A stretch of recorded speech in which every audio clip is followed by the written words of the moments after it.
একদিন এক বিশালদেহী বাঘ জঙ্গল দিয়ে ক্লান্ত অবস্থায় হেঁটে যাচ্ছিল, কারণ তার গলায় একটি শিকল আটকে গেছে এবং তাকে সাহায্য করার মতো আশেপাশে কেউ ছিল না।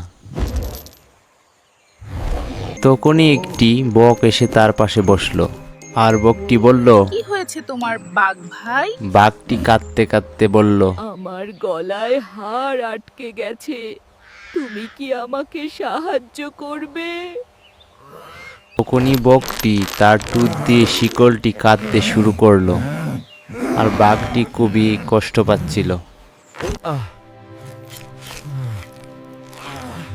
অবশেষে খুলে গেল। ধন্যবাদ বক ভাই। এটা তোমার জন্য আমার উপহার। ধন্যবাদ বন্ধু।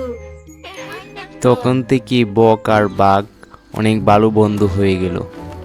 তোমরাও তোমাদের বন্ধুদেরকে বিপদে সাহায্য করবে সব সময়।